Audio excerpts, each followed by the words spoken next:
In the beginning, man's world was no larger than his eye could see. His horizon no further than his legs could carry him. The far side of the earth was a mystery. Slowly, bit by bit, down through the centuries, man ventured out across the seas, groped his way to the distant corners of the earth, marked the lonely latitudes, explored the jungles, discovered the poles. By the beginning of our century, most of the world was on the map. But for the ordinary man who wished to know the far places, to see Baghdad, Bangkok, Istanbul, Rio, to walk the streets of London and Athens, for him, time was the enemy. So vast an earth, so little time, until now, until the birth of this new age, the age of the jet.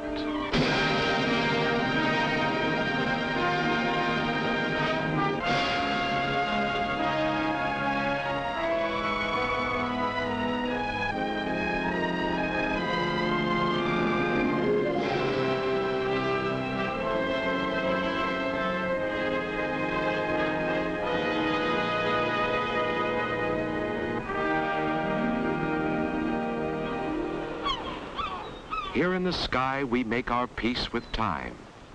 The sky is our element now. Up here is where man conquers the clock and the calendar. It took the pilgrim ship Mayflower 65 days to batter its way across the Atlantic. An American's jet clipper makes it in 6.5 hours. It took the conquistador Francisco Pizarro 4 heartbreaking months to get from Panama to Peru. Jet passenger time from New York to South America is 4 hours and 15 minutes. It took Sir Francis Drake 3 years to circle the globe. An American's jet clipper can fly around the world in less than 3 days.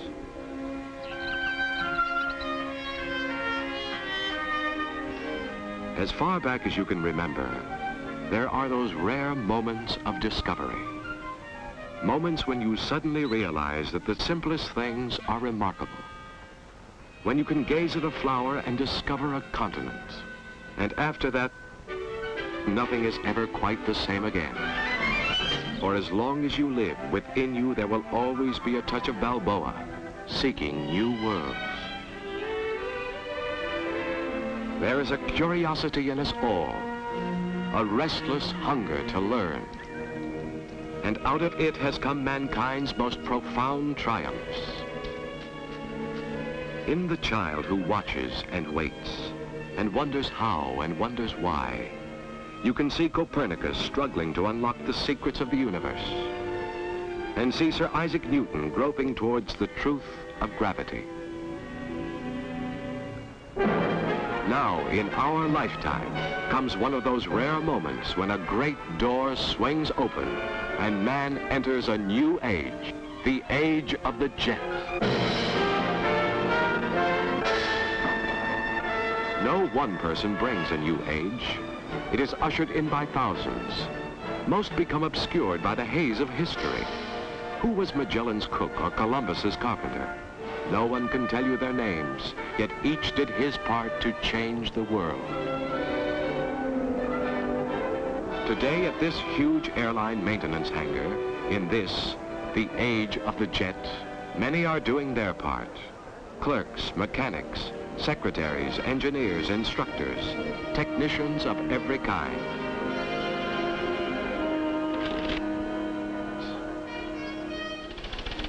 Communications checking in messages from Buenos Aires.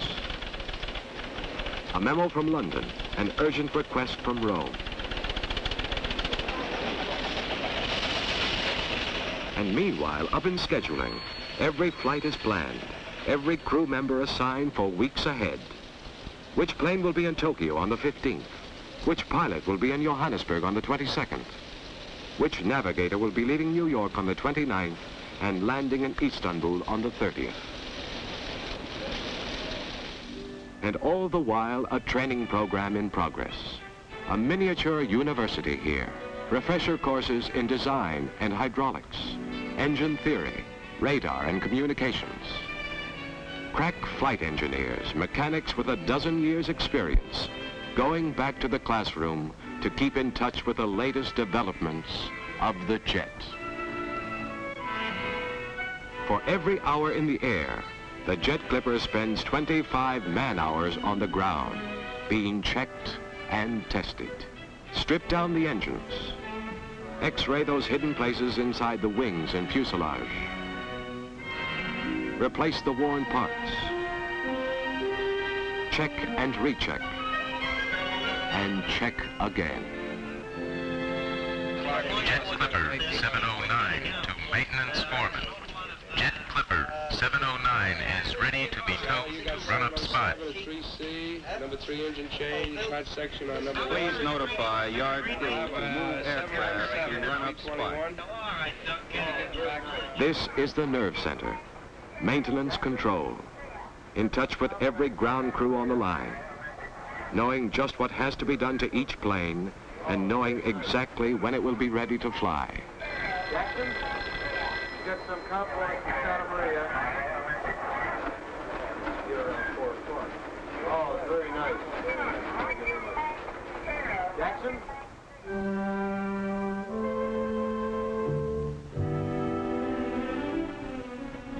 Meet Harry Larson, key man in maintenance. 39 years old, long a master mechanic. A skilled technician, hands sure as a surgeon's, eyes sharp as a jeweler's. A virtuoso with a wrench and a screwdriver. 18 years on the line playing nursemaid to airplanes. Back in Sweden, his ancestors were tool makers for 6 generations.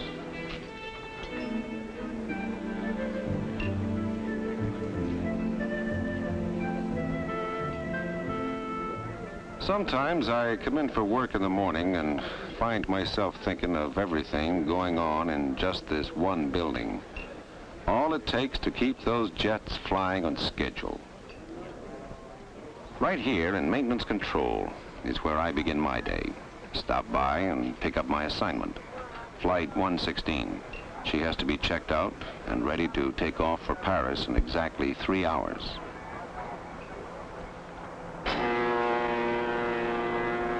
Look closely. This is the key that unlocks the door to a new age. The Jet Clipper, bringing the far ends of the world within reach of us all. When you come from a family of tool makers, one thing you inherit is to know that a fine machine is beauty. Without a wasted line, nothing meaningless. As perfect as a seashell. Already had a complete going over in the hangar. Now comes another. Comes another. Operational check. Tool bench. My father used to say, make it clean, make it simple. They sure did it with this jet engine. The air just drives in through the front, gets squeezed by the compressor, heated by a burner to build pressure, then shoots out through the tailpipe. The Jet Clipper. Twice the length of a railroad car, with a wingspan big enough to line up a regiment. Cruising speed, 600 miles an hour.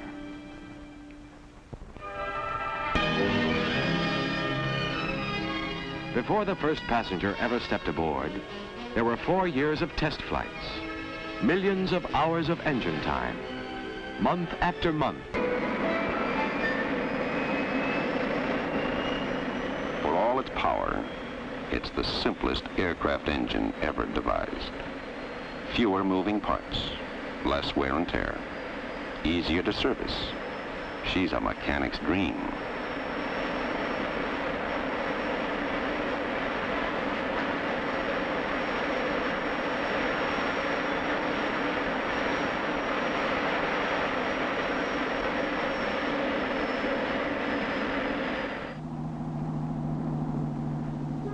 It takes an intricate team to open the door of a new age.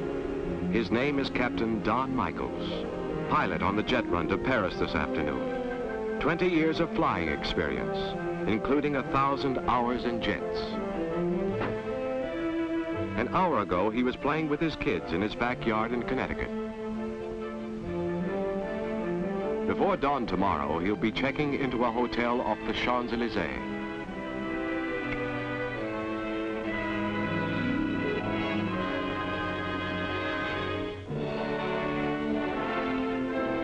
It's an hour and a half to departure now, and Captain Michaels has a lot of work to do. Pick up the flight plan and weather folder. No problems today. Up there in the jet stream, it'll be clear skies and a tailwind all the way across the Atlantic.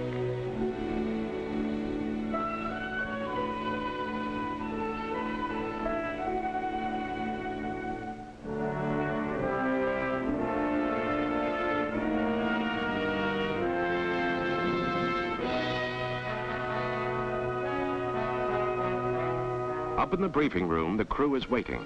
Sign in and make sure they're all here. Co-pilot, navigator, flight engineer, purser, and stewardesses. Pass on the word about the route and the weather.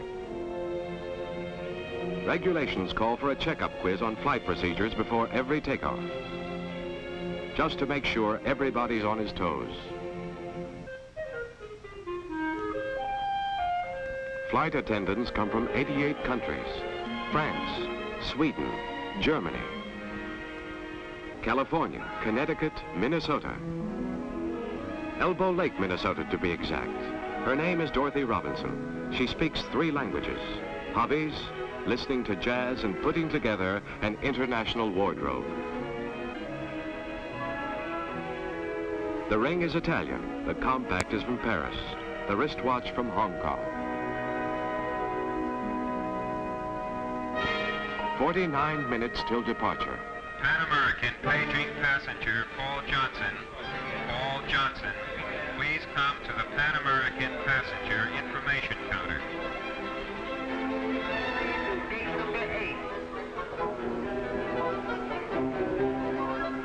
There are explorers who will never have their statues in a public square. Discoverers of new worlds who will never be mentioned in the history books. Adventurers like this family from Kansas City, about to take off on their first jet flight.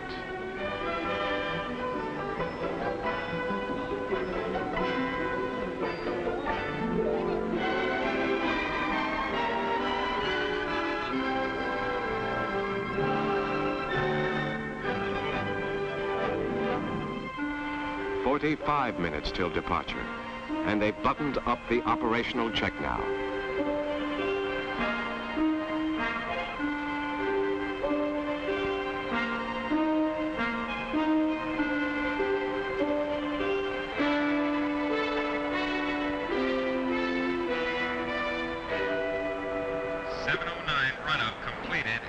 Taxi to departure gate for flight 116. Maintenance foreman to scheduling, Clipper 709 leaving for departure gate.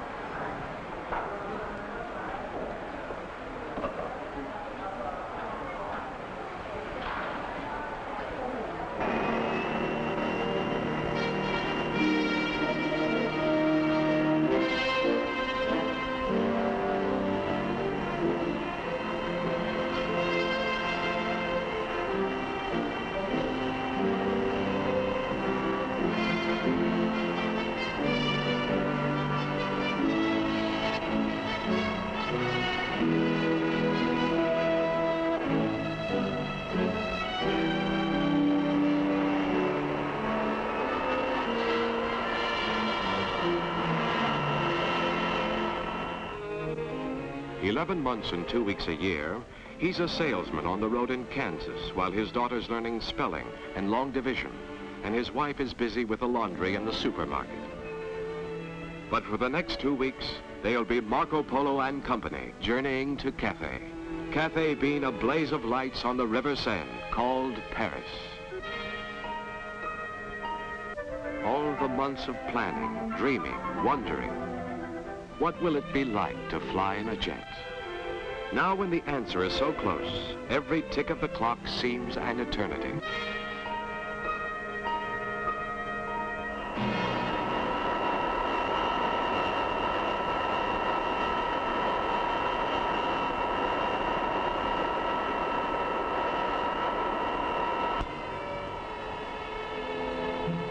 On this bright spring day, Kansas City has a rendezvous with Paris.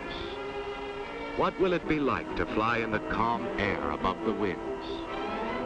27 minutes till they know the answer. 600 gallons a minute. Enough to reach Paris with ease, plus a healthy reserve. Check. Deliver the menu for today. Pheasant and roast beef, lobster, caviar, champagne. Check. And then the crew takes over for a final last-minute inspection.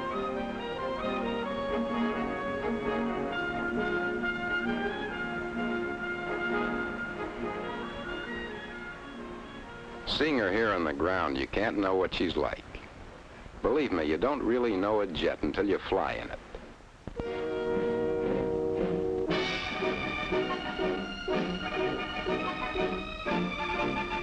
Check the galleys, 4 of them, each with an infrared cooking range. Automatic coffee brewers pouring out 32 cups every 2 minutes.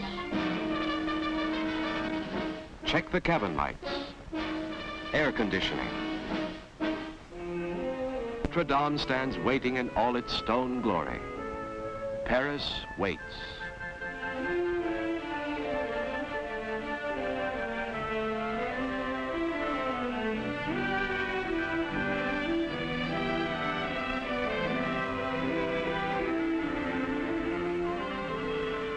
And here, bit by bit, the intricate design of departure falls into place. Check. Gyro compass. Check. Oil cooler valve override. Check. A sweet aircraft, this one. With everything the genius of man has been able to devise to make her safe and simple and easy to handle. I remember the first time I stepped aboard a jet and sat down at the controls. I felt like a kid on Christmas morning.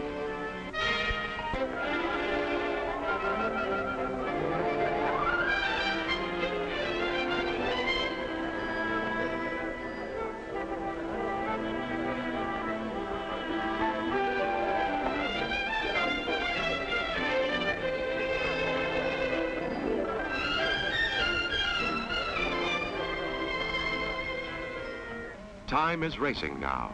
The last cargo is stowed aboard. The 2 passenger doors go into place in counterport.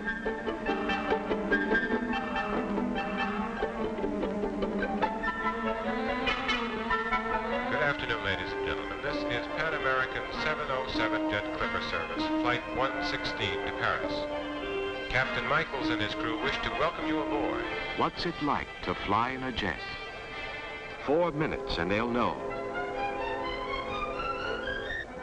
What's it like?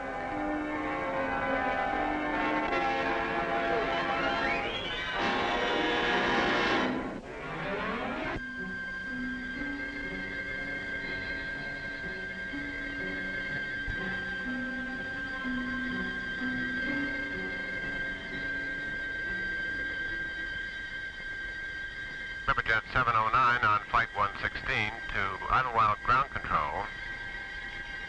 Ground Control to Clipper 116, you are cleared to taxi to the inner perimeter, over. We're ready to taxi to the inner perimeter, over.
116 ready.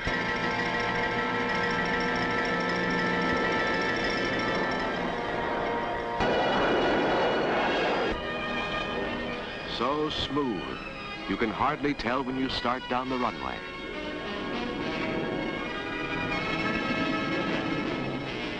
And suddenly you're airborne. You wonder for a moment what's missing, and then you realize what it is.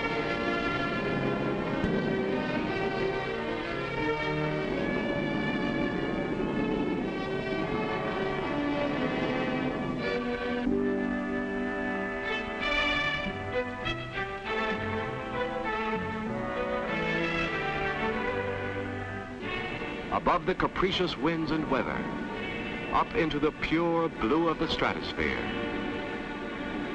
Outside in the thin air, it's 60 degrees below zero. But here in the cabin, it's like a gentle June morning.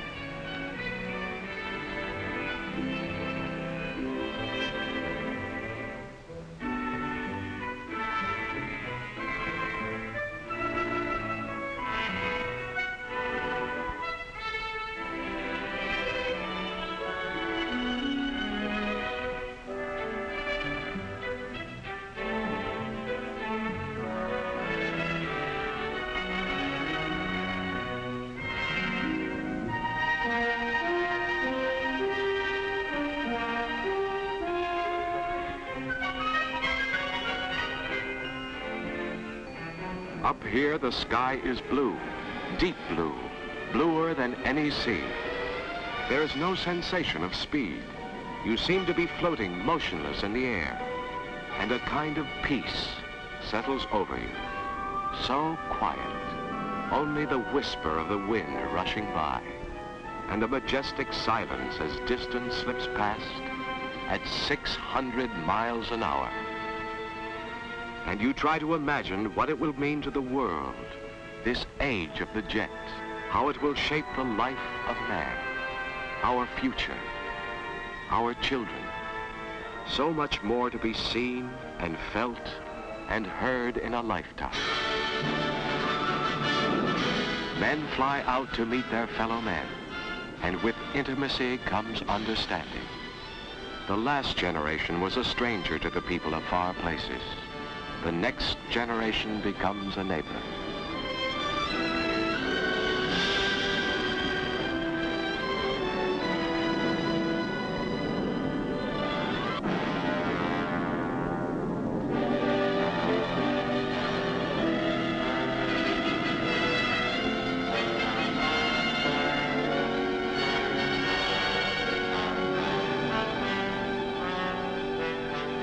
The jets inscribe their signature across the sky. The great door swings open, and man steps across the threshold into a bright new age.